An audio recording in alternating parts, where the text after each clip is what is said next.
We're here with filmmaker Danny Montenegro. Thank you for joining us, Danny.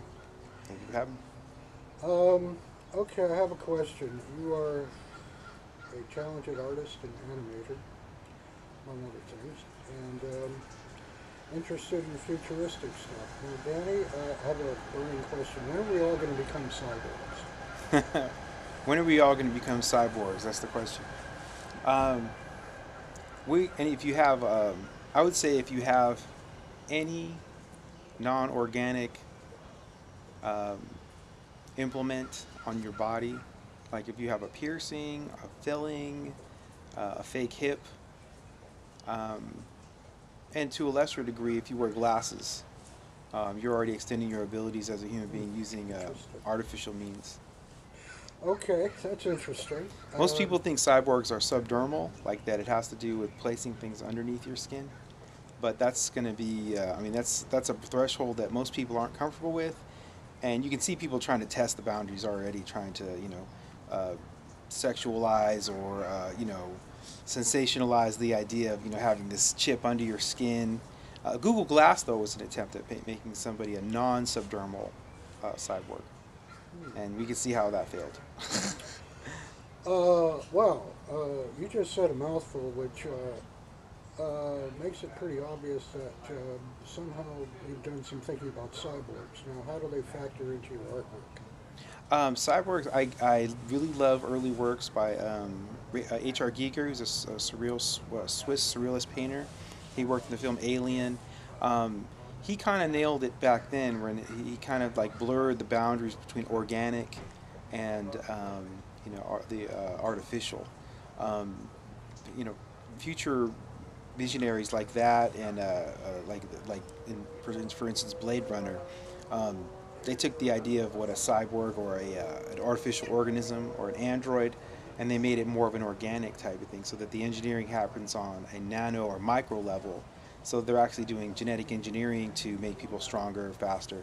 From the inception of like creating something like that. Uh, how much science fiction have you read, and how heavily, and who has influenced your work?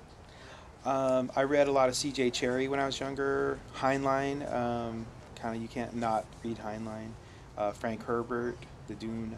Isaac Asimov. I read a lot of his short stories. I prefer short stories because I have a really limited attention span. But Isaac Asimov. I really love what I consider later science fiction, because a lot of it was done in the '60s, 50s, '60s, and '70s, and I really like cyberpunk when it was first came out, and I like William Gibson. I actually had a chance to speak with William Gibson once, and it was a very informative interview. He gave us the term cyberspace, didn't I believe so. He did a lot of stuff. He was another one of these guys that laid the groundwork for a lot of science fiction and film work to happen. In a way, a film is like a prototype. It's like taking an idea and saying, "What if? What if we had this? Or what if these things happened in our lives? And what would that look like?" he? Well, okay. I mean, not everybody likes science fiction. Have you always liked it? Ever since you were a kid, or when did you get into it? If it happened later Well, I on? mean, there's a more flashier elements where you have like obviously Star Wars, these types of films that are just entertainment. Like it's kind of, I don't want to say mindless, but there's an entertainment value. But then you have people like Stanley Kubrick, who didn't necessarily do just science fiction film, and could in a manner be considered an outsider to more of that particular genre, in the respect that like he didn't just do science fiction films, but when he did 2001, he tackled a lot of really important questions, and he established this immense scope at looking at that whole question of what it would be like, if we had met a race of aliens that were possibly thousands of years or millions of years our senior. So I mean, he took it. He went a little. Some people, get a little lost at the end of 2001, but he went really metaphorical with the ending of that film. But my thing is, there's varying degrees of science fiction. You have the informative, which is like, hey, this is what our life may actually look like at some point, and let's ask these questions before future shock happens and we're caught unprepared. And then the other level of science fiction is very just eye candy, spaceships, explosions, action films, cool looking stuff as opposed to important, stuff. Yeah, I agree. I always felt that Stewie on Family Guy made a really good Darth Vader. Yeah. But, all right, so science fiction books turned into films. You like Kubrick, right? Yeah, I love Stanley Kubrick. It's great.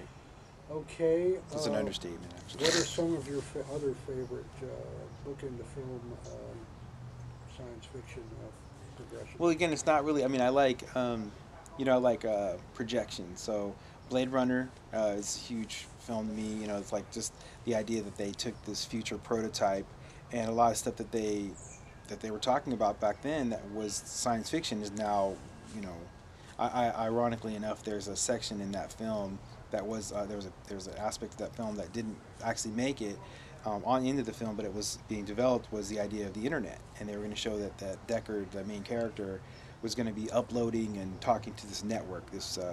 But at the time it was only used for military or police use, but in that way they kind of got it wrong. But the whole thing about image processing and all that other stuff was pretty spot on. So, with today's advances in what is it, CGI? Yeah, CGI. You are a computer guy slash artist, Yeah. both freehand and digital, and you are a live action director. Do you see possibilities in that genre in sci-fi for filmmakers such as yourself? Well, it's kind of hard to say because science fiction right now it's kind of not doing so well, if you will. You had Stanley Kubrick, who, if you really watch 2001, and you see anybody else after him, their visions are always kind of like shrimped by his vast scope on things. So it's kind of like where I remember watching this thing about Jodorowsky, where he talks about Lucas and Ridley Scott and called them enlightened amateurs. So in that respect, you watch Alien, and a lot of that wasn't enabled. It was completely enabled by the film 2001. Also, if you watch Star Wars, a lot of those spaceships were built with a lot of this very similar lighting and surface detail as Kubrick, which is interesting because, on a side note, Lucas banked heavily on blue screen technology at the time. Blue and green screen are used for keying out backgrounds and creating mats, hold-out mats. And blue is for film generally, and green is for video. But these days now, keying is a little more flexible than that. At the time, it was more of a chemical achievement done in the lab, But Kubrick, all of his special effects for the film Kubrick were done for 2001 were done in camera. They weren't green screen effects at all. And he figured ways of pushing, the photography, and it's all what you see is not post processed at all. It's all him filming. He's amazing. So, are you saying that, in other words, art is eternal, technology changes? Well, and the thing about it is that however you arrive at something, like for instance, I look at technology. You have these people that are somewhat they're Luddites in the respect it's like, well, back in the old days we had models and they looked amazing, but there were limitations of the motion control cameras. But now you can achieve those same effects by using computer graphics, and computer graphics are not the end-all be-all solution. Certain things just look better as practical effects, or just are more easily wrangled if they're a practical effect.